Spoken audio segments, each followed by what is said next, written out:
Hello, everyone. My name is Brandon Reese, and I'm coming at you with an episode review of Season 3, Episode 1, the season premiere of The Chi. Okay, so the episode opens with the wedding of Keisha and Kevin's mother, Nina. And she's getting married to Dre. Let's talk about this for a little bit. For the first two seasons of The Chi, Nina was dating Karen. Okay, fast forward to season 3, we see that Nina is getting married to Dre. I'm not sure if they just kind of unveiled us. I don't know. I don't know if Dre it. I don't know. I don't know. It's just weird to me how they just slid this character Karen in there with no type of explanation. And then we even find out that Darnell and Jada know Dre. Like, I don't know. Maybe their thought process was that the Karen character was not a major character on the show to the point that a replacement could just be slid in just like that, but no questions asked. But hey, maybe Lena will do some type of interview and someone will explain or give an explanation. I don't know. As we're watching the wedding, it just doesn't seem like Keisha is very happy about this wedding. Now, in the first couple of seasons, it didn't really seem like she had any issues with Karen, but it's obvious she had some type of issues with Dre. Like, she just doesn't really seem close to her, but hey, we'll see how that story pans out. So immediately following the wedding, Kevin goes to Brandon's funeral.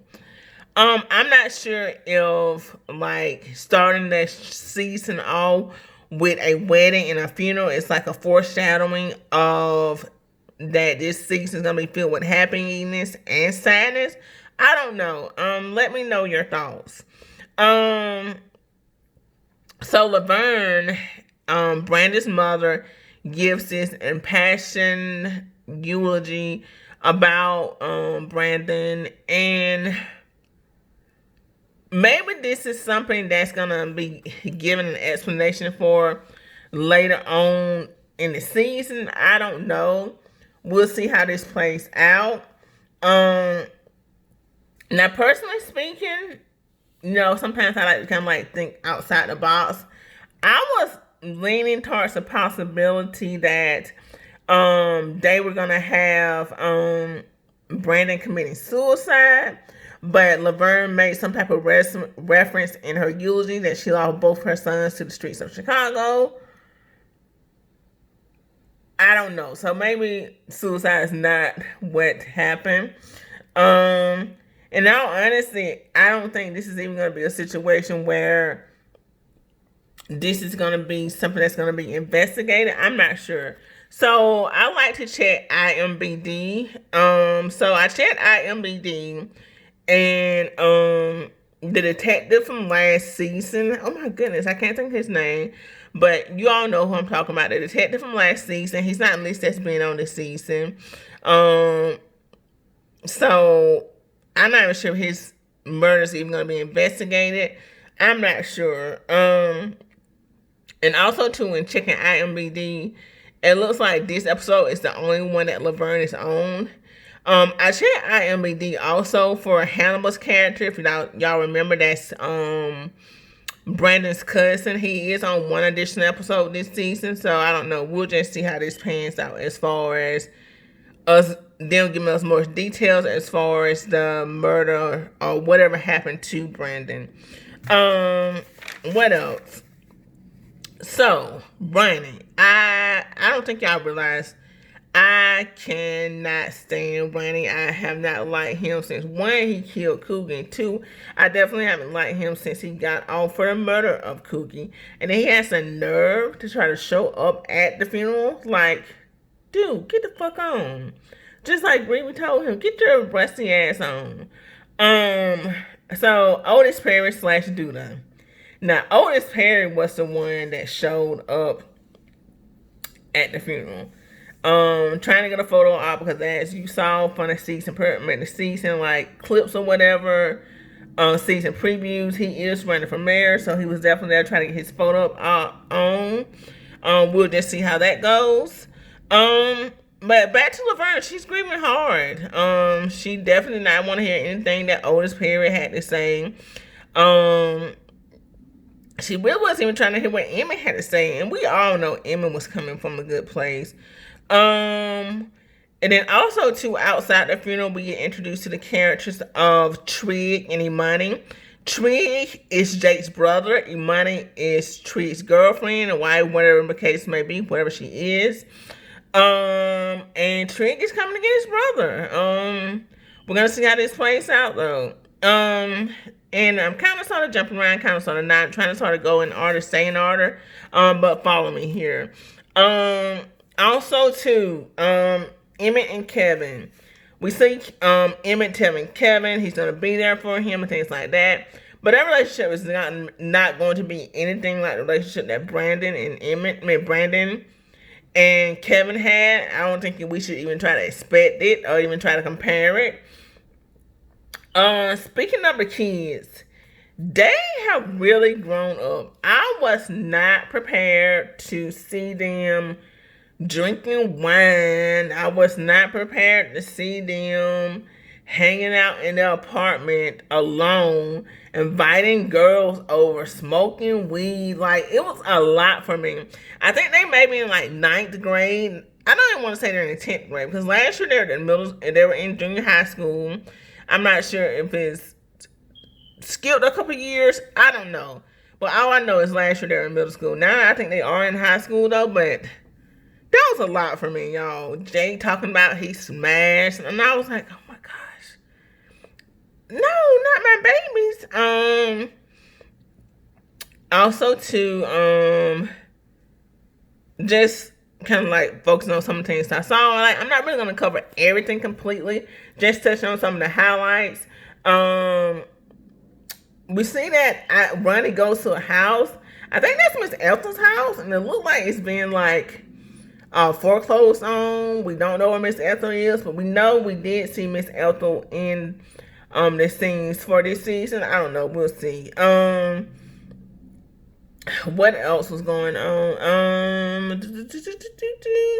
Keisha and Emmett had a cute, real cool talk. It seems like they're just really good friends, nothing more. And I really did like to see that, him just encouraging her, like, girl, get out of here. And I don't blame him. Okay, so let's move on to Emmett and Tiff. So I'm guessing they're together because they are obviously living together. And also too, just fast forward a little bit, you remember Keisha came over there to drop the rest of the money off, of which Emmett catered the wedding, and Tiffany was like, don't come over here dressed like no hoochie or whatever, and Keisha was like, I'm dressed up for my man, not your man. So I'm guessing they're together. I don't know, but one thing I can say is that I definitely don't think Tiff is pregnant. I'm not sure if they're going to dive into that storyline as to what happened. Because she was smoking weed. And I know that's not something they're going to promote as a show, a pregnant woman smoking weed. So it's obvious she's not pregnant anymore. I'm not sure if they're going to go into a storyline as far as why she's not pregnant anymore. I don't know. And side note, that was a lot of weed. Like, does she sell it or whatever? I don't know. But yeah, we'll see. I'm trying to think what else did we see. Oh yeah. Trig meets with Peaches. Peaches is Jake's mom. Peaches reveals that she sold Jake for $5,000. Trig basically kind of like persuades her to go down to the courthouse and say she wants her son back.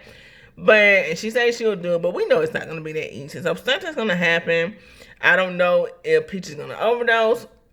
I don't know what, but we know that it's not going to be that easy for her to just go down there and say, I want my baby, she gets him back. Okay, so the final thing I want to talk about is Keisha at the bus stop. So Keisha's at the bus stop. She's going to go meet her little dude or whatever.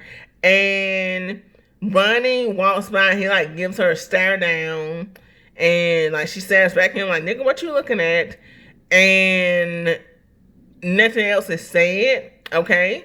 So Ronnie walks off. It appears he walks off. And then the bus comes.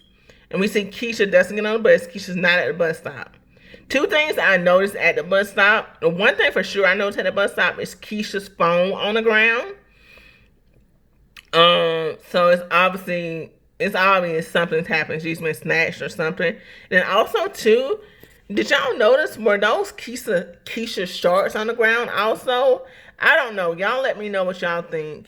But I'm not fully convinced that she's kidnapped.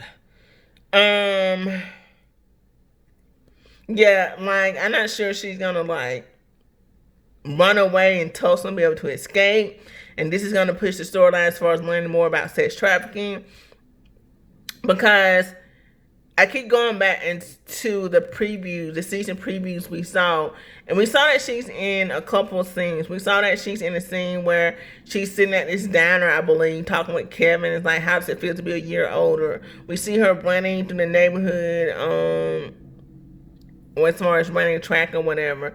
So, yeah, I'm thinking that, yeah, maybe she did get snatched up. I think she's going to be able to, like, run away and escape.